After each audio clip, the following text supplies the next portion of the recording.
நேயர்கள் எல்லாருக்கும் வணக்கம். இந்த வீடியோவில் குரோதி வருடம் ஆடி மாதத்துக்கு உண்டான ராசி பலன் அப்படிங்கிறது தான் நம்ம பார்க்க போகிறோம்.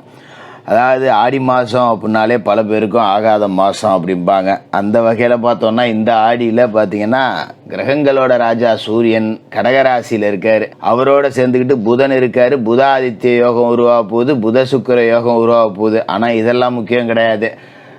சடாஷ்டக தோஷம் அப்படின்னு ஒரு தோஷம் அப்படிங்கிறது இருக்குது. அதுதான் இந்த மாதத்தில் உருவாகுது. அதாவது சனி பகவான் எங்கே இருக்காரோ அந்த இடத்துக்கு 6வது வீட்லேயோ இல்லை 8வது வீட்லேயோ சூரிய பகவான் போய் உக்காந்துருக்காரு அப்படின்னா இந்த சடாஷ்டக தோஷம் அப்படிங்கிறது வரும். அப்போ கும்பராசியில் சனி பகவான் வக்கரம் அடைஞ்சிருக்காரு. கும்பராசிக்கு 6வது வீடான கடகராசியில் சூரியன் உட்காந்துருக்கார். அப்படிங்கிறப்ப இந்த சடாஷ்டக தோஷம் அப்படிங்கிறது உருவாகுது. இந்த தோஷத்தால் பல ராசிக்காரர்களுக்கு நன்மையும் நடக்கும், பல ராசிக்காரர்களுக்கு கெடுதல் அப்படிங்கிறதும் நடக்கும். அதை விட்டுட்டு மற்றபடி கிரக நிலைகள் அப்படின்னு பார்த்தீங்கன்னா கும்பராசியில் சனி இருக்கார், மீனராசியில் ராகு இருக்கார், கன்னிராசியில் கேது இருக்கார், ரிஷபராசியில் செவ்வாயும் குருவும் ஒன்று கூடி குருமங்கல யோகத்தை கொடுக்குறாங்க. கடகராசியில் புதன் சூரியன் சுக்கிரன் எல்லாரும் இருக்காங்க. ஆடி மாதம் 5ஆம் தேதி புதன் வக்கரகதி அடைகிறாரு. ஆடி மாதம் 16ஆம் தேதி சிம்ம ராசிக்கு சுக்கிரன் போகிறாரு.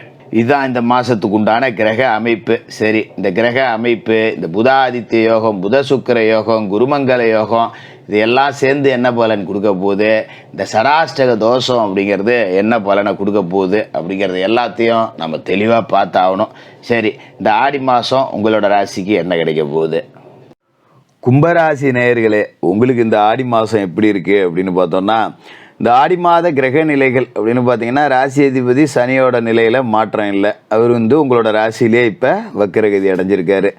2ல் ராகு 8ல் கேது அப்படின்னு கிரகங்கள் எல்லாமே பெருசாக நன்மை அப்படிங்கிறது கொடுக்கக்கூடிய இடத்துல இல்லை.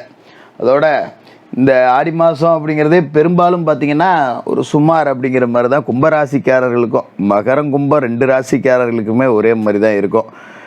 இருந்தாலும் கொஞ்சம் பொருளாதார ரீதியாக சின்ன சின்ன நன்மைகள் அப்படிங்கிறது இருக்குது. எதிரிகளோட தொல்லை ஒரு பக்கம் வந்தாலும் கொஞ்சம் நீங்கள் அதெல்லாம் தாண்டி ஜெயிச்சு 10 ரூபா சம்பாதிக்கக்கூடிய அமைப்பு அப்படிங்கிறது இருக்கும். அதில் எந்த விதமான மாற்றங்களும் இருக்காது. குடும்ப பிரச்சனை கொஞ்சம் கூடுதலாகும். எதை வேணும் இதை வேணும் அப்படின்னு சொல்லிட்டு நம்ம கையிருப்பை விட 10 ரூபா செலவு அப்படிங்கிறது கூட போயிட்டே இருக்கும். கடன் வாங்க வேண்டிய ஒரு சூழல் அப்படிங்கிறதுலேயும் தான் இருப்பீங்க. அதில் ஒன்றும் பெருசாக மாற்றுக்கிறது இல்லை. நம்மக்கிட்ட பணமே நிறையா இருந்தது, 10 ரூபா ஒருத்தன்ட்ட கொடுத்து வச்சுருந்தாலும் அது திரும்பி வாங்குறப்ப போதும்னு ஆகி போகும் அப்படிங்கிற மாதிரி தான் இந்த மாதம் இருக்கும். அதனால் கொஞ்சம் நாம் கவனமாக இருந்துக்கிறது அப்படிங்கிறது நல்லது. என்ன ஜோசியரை ஒரு பாசிட்டிவாக பேச மாட்டேங்கிறீங்க, வாழ்க்கை தான் சரியில்லை, ஏதோ நீங்களாம் 4 நல்ல வார்த்தை சொல்லுவீங்கன்னு பார்த்தா நீங்களும் இப்படியே சொல்கிறீங்களே ஜோசியரை அப்படின்னு நீங்கள் நினைக்கலாம். அதுக்கு என்ன பண்ண முடியும்? உள்ளதை தானே சொல்லணும். சும்மா நீங்கள் கப்பலில் போகலாம், ஃப்ளைட்டில் வரலான்னு நான் உங்களுக்கு ஆசை வார்த்தை காட்டிட்டு நான் சொன்னதை நம்பி நீங்கள் 10 ரூபா எங்கேயாவது முதல்ல போட்டு முடங்கி கிடக்கக்கூடாதுங்கிறதுக்காக எச்சரிச்சுக்கிறது, வேறு ஒன்றும் கிடையாது. 10 ரூபா காசு இருக்குது அப்படின்னா அதை கொஞ்சம் கை பணத்தை எண்ணி தான் செலவு பண்ணிக்கணும். பெருசாக முதலீடு எதுவும் போட்டு முடக்காதீங்க. புது முயற்சி எதுவும் இந்த மாதத்தில் செய்யாதீங்க. சரி, நல்லது எதுவுமே இல்லையா ஜோசியரை அப்படின்னு நீங்கள் கேட்கலாம். சில நல்லதும் இருக்குது. இப்போ மாத தொடக்கத்தில் பார்த்தீங்கன்னா ராசிக்கு குரு பகவான் 4வது வீட்டில் இருக்கார். அர்த்தாஷ்டம குரு நாளில் இருக்கார். அப்படிங்கிறது பெரிய நன்மைகள் கொடுக்கக்கூடிய அமைப்பு கிடையாது. ஆனால் செவ்வாய் போய் அவரோட கூடியிருக்கார். குருமங்கல யோகம் அப்படிங்கிறத கொடுக்குறாரு. இப்போ சகோதரர்களோட ஒத்துழைப்போட நல்ல காரியங்கள் வீட்டில் நடக்கும். அண்ணன் தம்பி நமக்கு சப்போர்ட்டாக இருக்காங்க, எது வந்தாலும் பரவாயில்ல, நமக்கு ஆதரவு கொடுக்க 4 பேர் இருக்காங்க அப்படிங்கிற ஒரு தன்னம்பிக்கை உங்களுக்கு கிடைக்கும். குரு பார்வை ராசிக்கு 10ல் விழுது அப்படிங்கிறதால தொழிலை விரிவு செய்யலாம், புது முதலீடு போடலாம் அப்படின்னு நினைப்பீங்க. ஆனால் வேண்டாங்கிறத சொல்லிக்கிறேன்.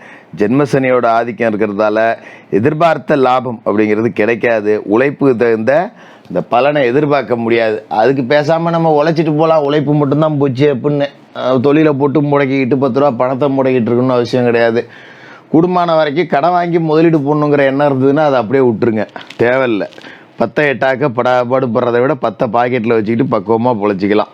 கடகராசியில் இருக்கக்கூடிய புதன் ஆடி 5ஆம் தேதி வக்கரம் அடைகிறார். 28 தேதி வரைக்கும் அவர் வக்கரத்தில் தான் இருப்பார்.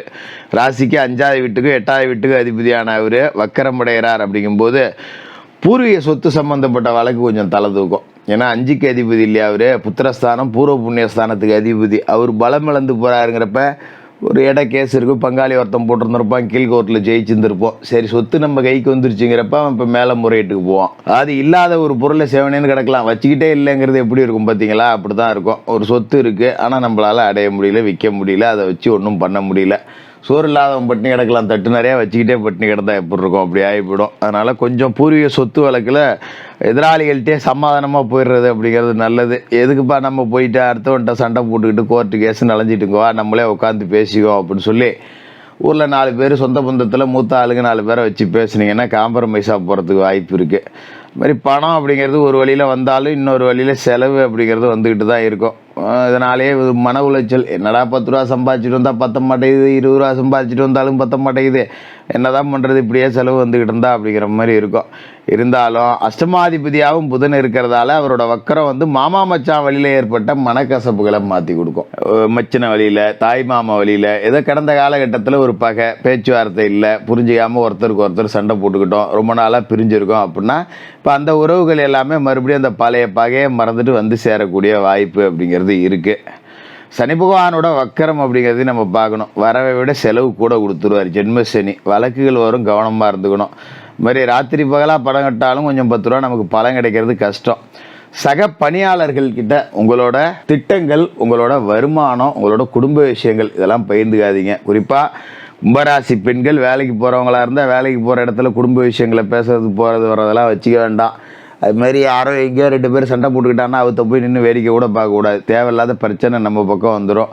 இது மாதிரி வம்பு வழக்குகள் தேடி வரக்கூடிய வாய்ப்பு இருக்குங்கிறதால கூடுமான வரைக்கும் விவாதம் போக்குவரத்துன்னு யாருக்கிட்டையும் பண்ணாதீங்க, ஒரு தர்க்கம் பண்ணாதீங்க. ஒரு டீ கடைக்கு போய் உட்காந்துருக்கோம், ஒரு கட்சி அரசியல் பேசிட்டு உட்காந்துருக்காங்க, நமக்கு தெரிஞ்சே அவங்க தப்பாக பேசுகிறாங்க, நம்ம போய் இல்லைப்பா அது எப்படி இல்லை இப்படின்னு பேசுவோம், அதால் சண்டை வரும். அதனால் குடும்பம் வரைக்கும் கவனமாக இருக்கணும். சமூக வலைதளத்தில் எழுதும்போது கவனமாக இருக்கணும்.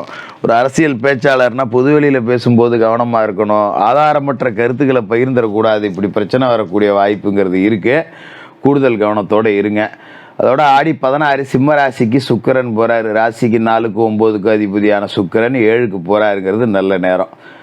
இப்போ 5 தேதி வரைக்கும் அவர் 6ல் இருக்காருங்கிறப்ப கொஞ்சம் கவனமாக இருந்தணும்னு ஏற்கனவே சொல்லிட்டேன். 7க்கு அவர் கிளம்பி போன பிறகு வியாபாரத்தில் கொஞ்சம் கணிசமாக லாபம் கிடைக்கும்.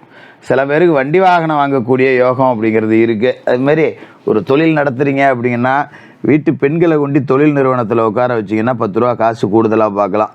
மனைவியாக இருக்கலாம், தாயாக இருக்கலாம், சகோதரியாக இருக்கலாம், மகளாக இருக்கலாம்.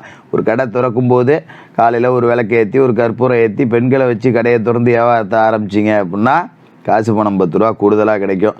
அது மாதிரி கால்நடை வளர்ப்பு, ஆடு மாடு வளர்க்குறது, பண்ணை வச்சு நடத்துறது, இதிலெல்லாம் 16ஆம் தேதிக்கு மேலே 10 ரூபா லாபம் பார்க்கலாம். செவ்வாய் 4ல் குருமங்கல யோகத்தை கொடுக்குறாரு. அப்படிங்கும்போது விவசாயத்தில் புது முயற்சி வேண்டாம். 4ஆம் இடம் அப்படிங்கிறது சுமாரான இடம் தான். அப்படிங்கும்போதும் குருவோடு சேர்ந்து குருமங்கல யோகம் இருக்குங்கிறதால 10 ரூபா கிடைக்கும். ஆனால் புது முயற்சி வேணாம். என்ன செய்கிறீங்களோ அதை அப்படியே செஞ்சுக்கிட்டு இருக்கணும். புதுசாக ஒரு உரம் வைக்கிறேன், புதுசாக ஒரு மருந்து அடிக்கிறேன்னு புது முயற்சி எதுவும் செய்யாமல் இருந்தீங்கன்னா விவசாயத்தில் நட்டத்துக்கு வேலை இல்லை. 10 ரூபா லாபம் அப்படிங்கிறது கம்மியாக இருந்தாலும் லாபம் இருக்குது. இந்த ஜென்ம சனி காலகட்டத்தில் இந்த அளவுக்கு இருக்குது. சனி வக்கரம் ஆகிறப்ப இந்த இடத்துல இருக்குங்கிறதே ஓரளவுக்கு நல்லது தான். அதனால் கொஞ்சம் புது முயற்சிகள் எடுக்காமல் இருந்துங்க. இந்த மாதம் நல்லாயிருக்கும். தினமும் குளிச்சுட்டு விநாயகர் வழிபாடு செய்யணும். வியாழக்கிழமையில் குருவுக்கு நெய் தீபம், சனிக்கிழமையில் சனிக்கு எள்ளு விளக்கு இதை ஏற்றிட்டு ஏழைபாளைகளுக்கு உங்களால் முடிஞ்ச உதவிகள் அப்படிங்கிறத செஞ்சுட்டு வாங்க. இந்த ஆடி மாதம் ரொம்ப நல்ல மாதமாக இருக்கும். கும்பராசிக்காரர்களுக்கு வாழ்த்துக்கள்.